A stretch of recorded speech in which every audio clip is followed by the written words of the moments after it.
はい、どうも金子でございます。ということで、今日なんですけども、市場に行ったらとんでもないものが売ってました。奥の水槽に。どうなんだろう、食べるよね、やっぱね。イソギンチャク食べてよ、イソギンチャク。食べたいですけど、本当に食えるんですか、これ。取れちゃった1個。取れるんですか。人では食べたことない？糸巻き食えるんですか、それ。これ。ちょっと食べてみたいですね。これなんかウニみたいな風になってる。らしいっすよね。うんちょっと行ってみますわ。あげるわじゃあ。人でも2個入れて。糸でも2つく試して。で、これ500円。 500円。何この急ぎで、これ食べれるらしいですよ。ちょっとやってみよう。ほら、食べよう。というわけで、こちらです。じゃん。なんすかこれ。この巨大なヤドカリ。巨大なヤドカリはいいんですけど、このヤドカリに張り付いてるこの見たこともないイソギンチャク、これは一体何なんだいこれ。これ2つついてました。でこのヤドカリがおそらくケスジヤドカリじゃないかなと思います。でなんかこのイソギンチャクがなんか食えるらしいぞとお魚屋さんに聞きましたので、本当にって思いまして食べてみようかなと思います。いろいろ調べたら毒があるんじゃないかとか、どうなんだって記事は書いてありました。怖いです、ぶっちゃけ。でこれなんかたまたまヤドカリにイソギンチャクが2つくっついたわけじゃなさそうです。このヤドカリはイソギンチャクをわざと殻にくっつけるんですって。で外敵が来るじゃないですか。その外敵をこのイソギンチャクが守ってくれるんですって。どうやって守るかというと、このイソギンチャク毒のなんかやつを出すんですって。毒針みたいなの。それで獲物をあっち行けってやって追い払うみたいです。でネットの記事で見たらこのヤドカリもうどうしても腹減ってもう仕方ないなって思ったらこれ食べるらしいです。やばいです、こいつやってること。そんなのが売ってましたので食べてみたいなと。これねめっちゃ硬いんですよ。このなんだろう、グローブみたいな硬さで、これくせえっすけどね、めっちゃくっさいぐらいです。上まではいかないですけど生臭い、ぬめぬめ生臭、貝類独特の生臭いやつの匂い、あんまりそそられないんですけど、ちょっと新しい扉開いちゃえっていうことで食べていきたいなと思います。このヤドカリはもちろん食べますよ。人手も食ったことあるかって言われたんですよ。人手はあるっちゃありますよって言ったらくれました。食ってみな言うて。食ってみなはええけど、これ糸巻き人手だと思うんですよね。あんまり食用では聞いたことない人手なんですよ。でも調べると食べてる人もいます。今日はだからゲテモノ会です。やってみようの会で、これイソギンチャクは僕ね生コスみたいな感じで食べたいなと思います。でさすがに生でそのままスライスしてポン酢でいくってわけにはいかなさそうなので一回ボイルします。ボイルして三杯酢につけたいと思います。ヤドカリはもううまいの分かるんで、別に特に気にせずでいいかなと思います。こいつは主役じゃありません。なんで貝の餌になってもらいましょう。魚の餌にまずここをちょんきます。この伊勢海老みたいな味がするんですよ。この味噌がバーっと出てきますよね。でこの味噌を取ってで身食べる場合はこれ皮剥くんですよ。ほらプリント超うまそうですよね。これがうまい。食べたことあります？はい、行こうか。嫌だな、顔でしたね。全然食べれるでしょ。これめっちゃくちゃうまいんですよ。ほんと伊勢海老みたいな味するんですよ。ここまで大きいのは初めて見たな。もはやいい出汁が出そうまでありますもんね。ちょっとタイにあげましょうか。さあ、いってらっしゃい。さあ、どうだ。お、食べた。お、2個も一瞬でしたね。そしたらボウルにイソギンチャク、これ何イソギンチャクっていうんですか。これちょっと分かる方教えてください。これ調べてもなんかねざっくりとしか出てこなかったんですよ。ヤドカリイソギンチャクって出てきました。これどっからこいつはこんな大型のイソギンチャクを拾ってくるんでしょうね。で結構簡単にポチョッと剥がれるんですよ、このイソギンチャク。なんでこいつはこのヤドカリこいつにくっついてるんでしょうね。ずっとなんかのメリットがあるからくっついてるんですよ、2匹も。いろいろこれ知りたい俺、こいつについて詳しくチャット GPT に聞いても全く出てこねえや。塩ぶっかけます。ここがもうイソギンチャクのあれですね。うわ、水がすごい出てきた。ある程度ぬめりを落とします。ここですげえぬめり出ますよ。この作業はめっちゃ大事な気がする。えらいもんだなこれ。痛えな、なんかピリピリすんなこれ。うわ、何これ。一応ぬめりはざっくり取りました。こんな感じ。あ、これダメかも。くっさ、なんか違うな、生臭だけど匂いじゃない。石油っぽい匂いがします。マジで石油みたいにするけど大丈夫かこれ。これちょっと匂い嗅いでこれ。ついた臭い。臭いでしょ。もっとちゃんと。あ、わかる。石これね、石油みたいな匂いするんですよ。この魚介の匂いじゃないよね。臭いよー。でも上がるんですよ。臭ければ臭いほどこういうゲテモノいうのは。これはですね、しっかり茹でる必要がありそうです。いらっしゃい。ついでに人でもいっちゃいなさい。もう地獄みたいな鍋だな。なんだこれ。もうこれもいっちゃおう。よいしょ。信じらんねえ。しっかり茹でます。これ皆さん絶対に知らん魚介類やめてくださいね。こういうの食べるの。特にこのね、軟体系ほんと危ないんで、体に毒の成分持ってるやつ結構います。で、今回口の中に入れて味わいますけど、このイソギンチャクは飲み込みません。これ見てこれやん、こんなもん。おいおいおい、これ見てみ、これこんなもん映しちゃいかんよ。なんかね、いい匂いがする。なんかすごい上品なお出汁の匂いがする。なんでこいつかな。何からこんな上品な匂い。全然臭くないですよ。じゃあ糸巻き人手とヤドカリさんは救出しましょう。かわいい。ちょっとオレンジ色になるんですね。で、イソギンチャクはもうちょっと茹でましょう。Non più tra i farfalloni amoroso. 気持ち悪い。なんやこれ。うわー、中からいろんなもん出てきたわ。こんだけ熱すれば大丈夫そう。さあ、ぬめりを取って3分の1ぐらいのサイズになりましたね。ちょっと切ってみますね。いきます。真っ二つに。うわ、中身こんな感じです。スイーツみたい。なんかホヤみたいですね。で、匂いがいい匂いなんだ。めっちゃいい匂いになってるんだけど、なんで？エビ味噌とかそっち系の匂い。ちょっとこの味噌部分気になるんで、2つは酢漬け、2つはそのままにしておきましょう。うわー、でもこれでもダメだろうな、多分食べちゃう。で、この味噌の部分はめっちゃ綺麗に洗い流します。じゃあまず刻んでいきます。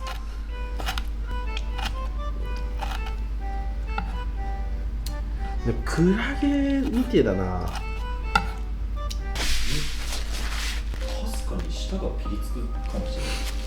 あれ？いや、わかる。かすかにピリつくかもしれないです、舌が。本当？これは多分気のせいじゃないはずです。今状況を説明すると、今スタッフが僕の他に2人いて、3人でじゃんけんして、じゃんけんで負けた人、ちょっと一かけ口の中に入れて転がしてみようよって話で1人転がしました。舌がピリついてます。舌がピリついてます。これ毒の可能性ありです。岡本さん、一見食べます。いっちゃい、ちょっと待って。いや、それそうだよ、俺食べるよ。それはかすかにですよ。かすかにか。うん、がっつり強い毒ではないだってです。ほんと一かけらだったじゃん、あなた。はい。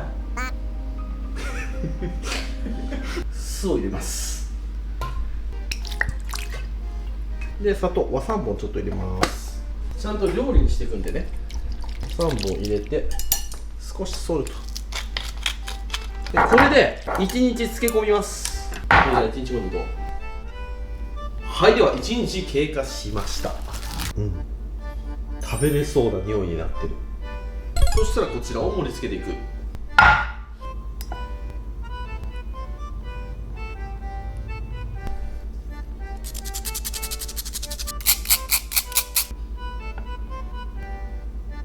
これでヤドカリについてたイソギンチャクの酢の物の完成。今日はこちらのお皿でワンプレートでいきましょう。愛知県の形になってるんですよ。で、ここが常滑、僕の店舗ができるところですね。まずは名古屋のところにイソギンチャク酢。そして次は人手。人手か。ここがね、パッカって開くんですよ。うわっ、きゃー、最悪、水が飛んだ。うわー、これいけるんか。ウニっぽいっちゃウニっぽいですけど、水族館のふれあいコーナーとかにいるタイプの人手ですよ。匂いはね、うまそうな匂いですけど、奥にほんのりとあります。磯臭さのその先の匂いがします。漁港とかに干してある漁師さんの網の匂いがします。いい例えだと思います。でこれはここ岡崎方面に置いておきましょう。でもスプーンですくって食べるタイプなんでね、スプーンも添えて、あ、おしゃれ。よし、そしたらヤドカニさん、でっけえ爪だな。ちょっとした毛ガニぐらいの爪ありますね。爪をいただきましょうね。おお、肉がぎっちりぎっちりに詰まってます。じゃあヤドカリはこの南知多のとこに置いておきましょうね。はい、でこれで500円で購入しましたヤドカリセットの完成。そしたらあれだけでちょっと寂しいので、じゃん、これがゴールデンウィーク中に僕船出して自分で釣ってきたんですよ。60センチオーバーのマゴチでございます。僕人生で一番大きいマゴチです。これプライベートの時に限ってこういうの釣れるんですよね。でこれ熟成が1週間目ですね。しっかり神経締めしてエラも内臓も腐敗要素すべて取り除いて熟成させたんで、めちゃくちゃいい感じです。これでかくないですか。これ立派なマゴチ。これちょうど食べ頃ですね。マゴチはこの僕が肛門のところ、ここですね。ここからもうバスッと1本落としちゃって、で胴体と背中分けます。頭も切っちゃう。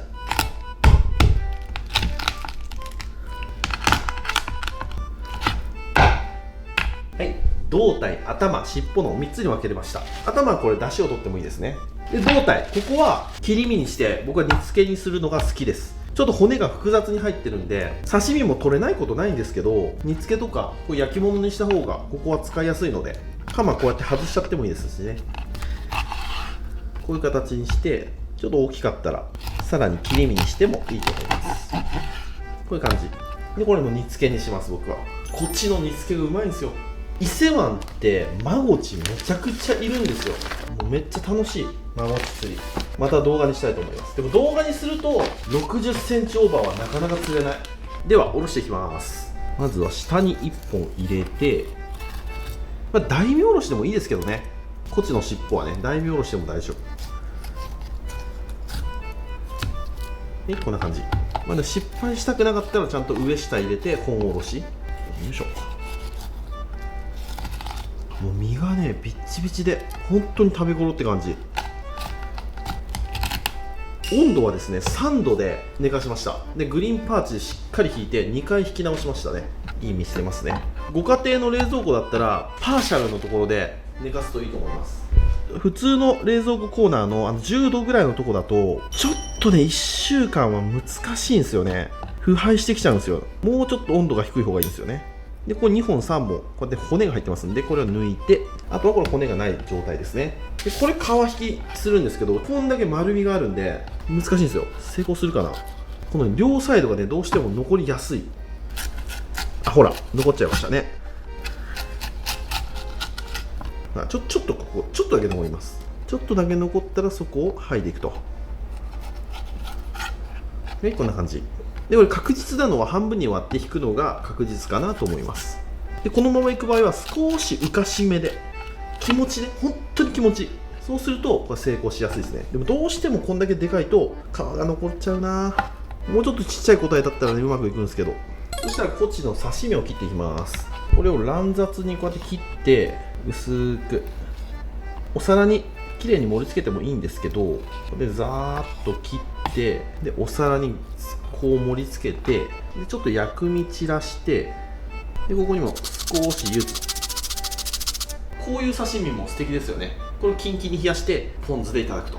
で残った身はですね、昆布締めがいいです。昆布締めにはこれ真昆布、これが使いやすい。真昆布かラウスも好きですよ。この海藻感が強い、旨味の強い感じの昆布。真昆布は上品で美味しいですよね。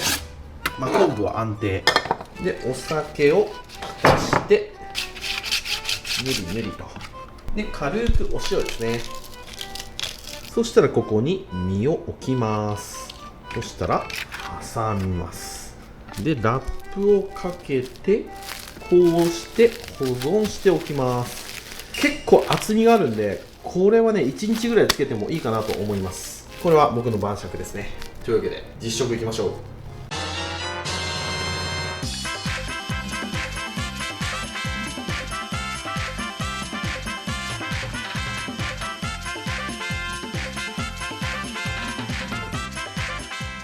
はい、じゃあ完成。いただきます。よっしゃ、食べていこう。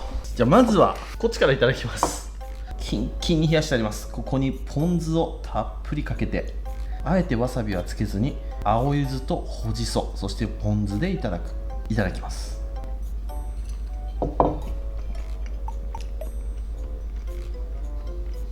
うまっ。さすが夏のフグと言われるだけありますね。でも60センチ超えてくると歯ごたえすごいですね。皮目もゴリッゴリで脂も乗ってますね。もう一瞬ですよ、こんなん。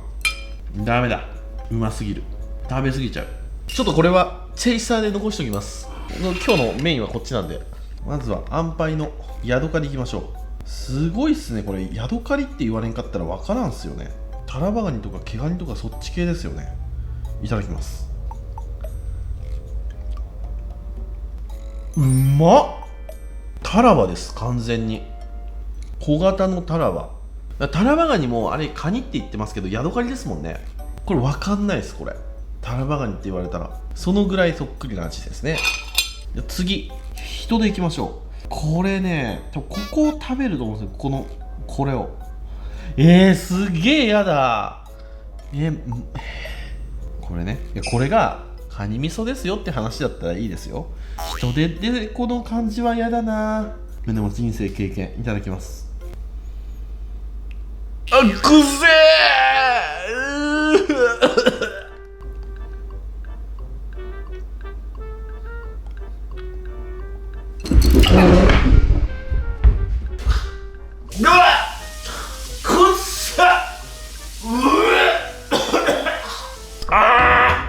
やばい。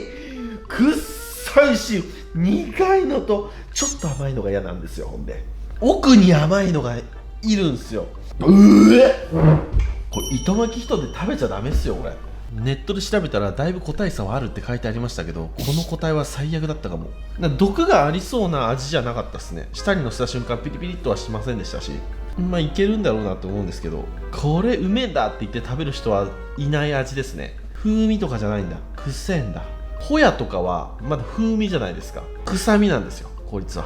あかんな。これは歯だけの肥やしになって美味しい野菜になって転生してもらいましょう、この子は。で今からが本題です。こいつですよね。箸にこの人手がついてるのもやっすもん。ちょっと洗っていきます。ちょっとこっち挟みます。うめえ。同じ海の生物なのにここまで違いますか。やっぱ自分で釣ったホセも入っとるしね。それはうまいわけです。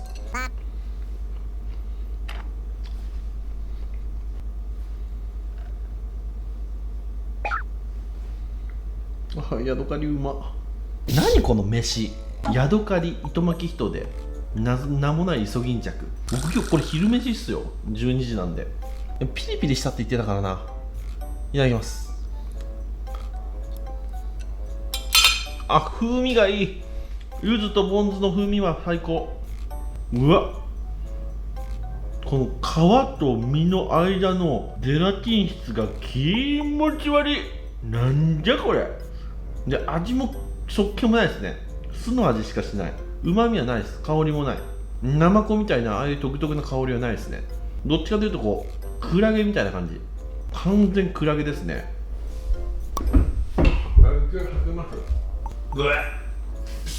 とんでもなくまずいわけじゃないですけど、なんか渋みみたいなのありますね。